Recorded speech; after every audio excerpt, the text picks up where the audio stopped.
Assalamualaikum warahmatullahi wabarakatuh. Selama ini kita percaya bahwa pemimpin kita sah secara hukum. Tapi, bagaimana kalau ternyata satu dokumen penting yang jadi syarat mutlak pencalonannya palsu? Bukan hanya pelanggaran hukum, tapi bisa jadi aib terbesar dalam sejarah Republik. Apa yang terjadi kalau itu terbukti? Siapa yang harus bertanggung jawab? Dan bagaimana nasib rakyat yang sudah percaya penuh?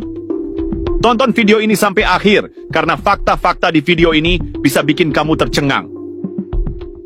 Jadi begini, coba bayangkan, seorang pemimpin negara selama 2 periode, bukan 1, tapi 2 periode, memimpin 270 juta rakyat Indonesia.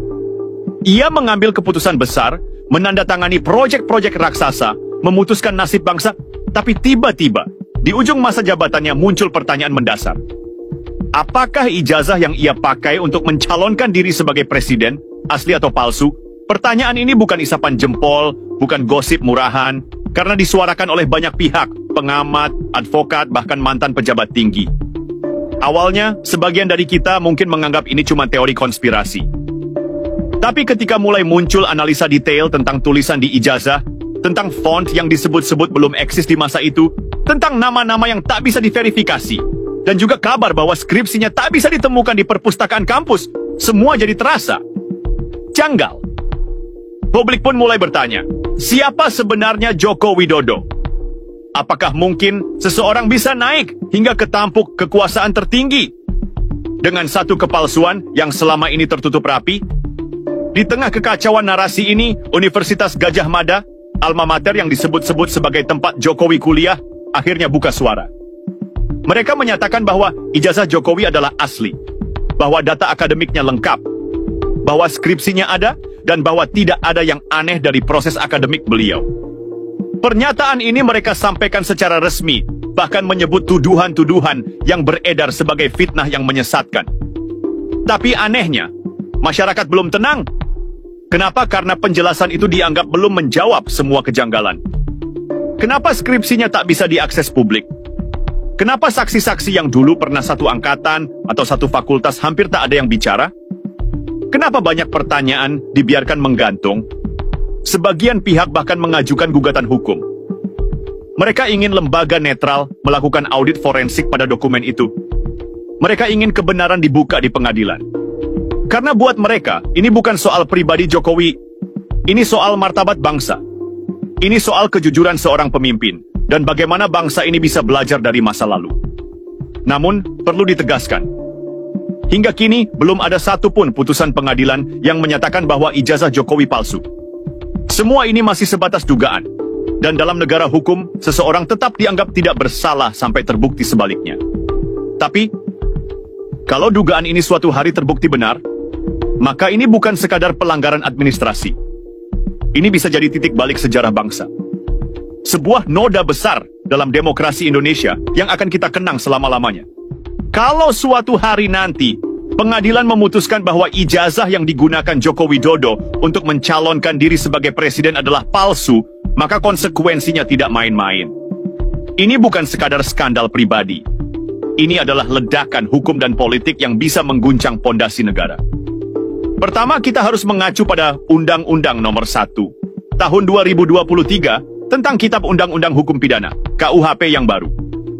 Dalam pasal-pasalnya, sangat jelas disebutkan bahwa setiap orang yang dengan sengaja menggunakan ijazah atau gelar akademik palsu untuk kepentingan apapun, termasuk untuk mencalonkan diri dalam jabatan publik, dapat dikenai pidana penjara paling lama 6 tahun, atau dikenai denda hingga 500 juta rupiah. Dan itu belum semuanya. Karena kasus ini juga bisa masuk ke dalam ranah pasal 263 KUHP tentang pemalsuan surat.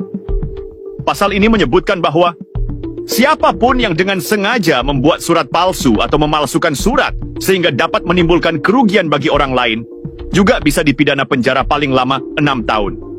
Sekarang bayangkan, seseorang memalsukan ijazah yang jadi syarat utama untuk bisa mendaftar sebagai calon presiden, lalu terpilih dan menjalankan pemerintahan selama 10 tahun. Apa itu tidak merugikan seluruh rakyat Indonesia? Apakah kita tidak merasa ditipu jika ternyata dasar legalitas kekuasaan itu ternyata cacat sejak awal? Lebih jauh lagi, Jika memang terbukti di pengadilan bahwa dokumen yang digunakan saat pendaftaran capres adalah palsu, maka seluruh proses pencalonan itu bisa dianggap batal demi hukum. Artinya, seluruh keputusan yang diambil selama menjabat, baik penunjukan pejabat, pengesahan undang-undang, penandatanganan proyek nasional, semuanya bisa dipertanyakan keabsahannya. Karena kekuasaan yang dibangun di atas kebohongan adalah kekuasaan tanpa legitimasi.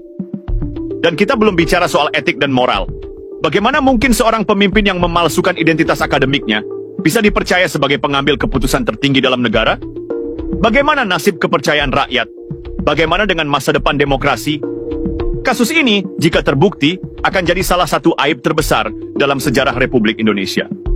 Ini bukan sekadar tentang Jokowi. Ini tentang keadilan, tentang harga diri bangsa, tentang bagaimana hukum harus tetap berdiri di atas siapapun, bahkan di atas mantan presiden sekalipun. Kalau benar ijazah itu palsu dan itu dibuktikan secara hukum, maka kita sedang berbicara tentang krisis kepercayaan terbesar dalam sejarah Indonesia modern. Bukan hanya terhadap satu sosok, tapi terhadap seluruh sistem yang selama ini kita anggap sah, demokratis, dan konstitusional. Bayangkan bagaimana publik akan memandang institusi-institusi besar negara. Komisi Pemilihan Umum, Mahkamah Konstitusi, bahkan Universitas Gadjah Mada, yang semuanya terlibat langsung atau tidak langsung dalam proses validasi dan pengesahan perjalanan politik Joko Widodo. Apakah mereka benar-benar bekerja secara profesional? Apakah mereka lalai? Atau apakah mereka sengaja membiarkan? Di titik ini, kita tidak hanya bicara soal hukum, tapi soal legitimasi. Jika benar dokumen dasarnya palsu, maka seluruh kebijakan dan keputusan strategis selama 2 periode pemerintahannya akan dipertanyakan. Dari proyek infrastruktur besar-besaran, perpindahan ibu kota negara, pengangkatan pejabat, hingga utang luar negeri yang menumpuk. Semuanya bisa dianggap lahir dari proses yang cacat secara moral dan legal. Pertanyaannya sekarang, apakah kita akan tetap patuh pada kebijakan yang lahir dari seseorang yang naik ke tampuk kekuasaan lewat manipulasi dokumen? Apakah aturan-aturan yang dia buat, undang-undang yang dia tanda tangani, masih layak dijadikan pedoman hukum? Dan kita tahu, publik Indonesia sangat terbelah. Sejak lama kita menyaksikan ketegangan antara pendukung dan oposisi. Tapi jika dugaan ini terbukti, perpecahan itu bisa meledak. Pendukung akan mati-matian membela, menuduh ini fitnah, konspirasi. Oposisi akan merasa dibenarkan dan mungkin menuntut pembatalan semua kebijakan masa lalu. Situasi politik bisa jauh lebih panas dari apapun yang pernah kita lihat.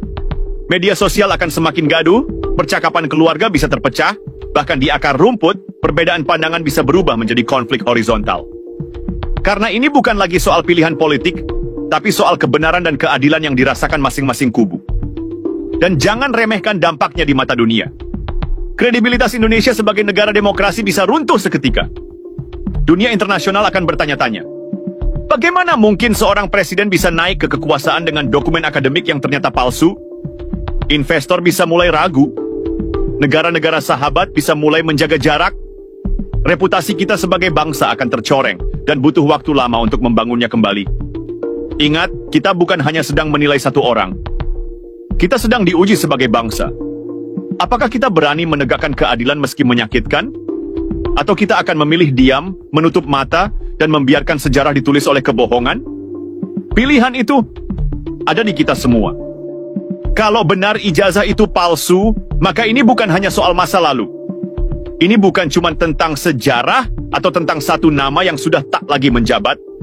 Ini tentang masa depan bangsa. Tentang efek domino yang bisa mengguncang pilar-pilar kekuasaan hari ini dan esok hari.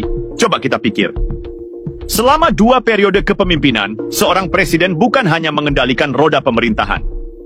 Dia juga membentuk DPR lewat koalisi, menyusun kabinet dari loyalis, memutuskan proyek-proyek strategis nasional, dan bahkan mewariskan kekuasaan kepada penerusnya. Kalau pondasinya ternyata rapuh, maka semua yang dibangun di atasnya pun ikut goyah. DPR yang terpilih dan mendukung penuh program-program pemerintah saat itu bisa jadi dianggap bagian dari sistem yang ikut melanggengkan kepalsuan.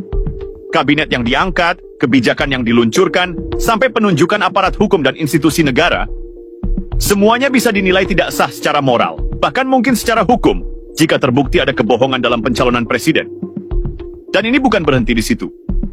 Pemerintahan selanjutnya yang akan dipimpin oleh Prabowo dan Gibran juga tidak akan lepas dari sorotan. Sebab, seperti yang kita tahu, Gibran adalah putra Joko Widodo. Jika dugaan ini terbukti, maka legitimasi Gibran sebagai wakil presiden akan dipertanyakan habis-habisan. Bukankah pencalonan Gibran saja sudah diwarnai polemik besar soal putusan Mahkamah Konstitusi yang disinyalir penuh konflik kepentingan? Bukankah rakyat sudah lama merasa ada campur tangan dalam suksesi kekuasaan? Lalu jika ternyata dasar kekuasaan ayahnya pun palsu, bagaimana mungkin rakyat bisa percaya bahwa semuanya terjadi secara adil dan konstitusional? Ini yang berbahaya. Ketidakpercayaan rakyat bisa meledak. Bukan tidak mungkin akan muncul gerakan rakyat yang menuntut keadilan, yang ingin melakukan evaluasi total terhadap semua yang pernah berkuasa. Mereka akan menuntut reformasi ulang, bahkan mungkin pembatalan kebijakan-kebijakan yang dianggap lahir dari kepalsuan. Demonstrasi bisa membesar. Kepercayaan terhadap institusi hukum, pemilu, partai politik, semua bisa tergerus. Dan ketika rakyat kehilangan harapan terhadap keadilan, maka jalan yang mereka tempuh bisa makin ekstrem. Kita pernah melihatnya di masa lalu. Dan bisa jadi, sejarah itu akan berulang. Hanya karena kita menutup mata terhadap satu kebohongan di awal. Ini bukan lagi sekadar persoalan hukum. Ini adalah ujian bagi kesadaran kolektif kita. Apakah kita siap memperbaiki negeri ini dengan kejujuran, atau tetap membiarkannya berjalan dengan kebohongan yang diwariskan turun-temurun? Karena kalau kita biarkan, bukan hanya satu generasi yang akan kecewa, tapi seluruh bangsa yang akan menanggung akibatnya. Sekarang, mari kita ajukan pertanyaan-pertanyaan yang mungkin selama ini hanya berani kita bisikkan, tapi hari ini harus kita suarakan dengan lantang. Kenapa isu ini seperti ditutupi? Kenapa media-media besar begitu hati-hati, bahkan terkesan enggan, mengangkatnya secara serius? Padahal ini menyangkut integritas orang nomor satu negeri ini selama 2 periode. Apa yang sebenarnya mereka takutkan? Siapa yang mereka lindungi? Dan mari kita bandingkan. Berapa banyak rakyat kecil yang dipenjara karena memalsukan ijazah hanya demi mendapatkan pekerjaan? Berapa banyak pelamar CPNS, buruh pabrik, atau guru honorer yang dijebloskan ke penjara karena ijazah palsu? Lalu, apakah hukum yang sama berlaku juga bagi seorang mantan presiden? Atau hukum kita memang dibuat untuk tajam ke bawah tapi tumpul ke atas? Kalau benar pemimpin tertinggi bangsa ini bisa lolos begitu saja, tanpa verifikasi ketat, tanpa audit menyeluruh, tanpa transparansi, maka sebenarnya apa arti demokrasi yang kita banggakan selama ini? Apa gunanya pemilu jika syarat dasarnya saja bisa dilonggarkan? Apa gunanya hukum jika hanya berani menindas rakyat tapi bungkam di hadapan penguasa? Dan apa gunanya kita menghafal Pancasila kalau keadilan sosial untuk seluruh rakyat Indonesia hanya menjadi slogan kosong di dinding sekolah? Pertanyaan-pertanyaan ini tidak boleh mati. Harus terus kita suarakan. Karena jika kita biarkan, maka sejarah akan mencatat bahwa saat kebenaran dipertaruhkan, kita semua memilih diam. Tapi jika kita berani bicara, berani bertanya, dan berani menuntut keadilan, maka siapapun yang berusaha menyembunyikan kebenaran, suatu hari nanti, akan dipaksa berhadapan dengannya. Kamu di pihak yang mana? Ini bukan soal suka atau benci Joko Widodo. Ini soal kejujuran, keadilan, dan integritas pemimpin bangsa. Kalau kita diam, apakah kita sedang membunuh masa depan bangsa dengan kebohongan? Mari kita tunggu keputusan pengadilan. Semoga keputusannya betul-betul adil untuk masa depan Indonesia. Yang mau menanggapi silakan tulis dalam kolom komentar. Mari kita berdiskusi. Wassalamualaikum warahmatullahi wabarakatuh.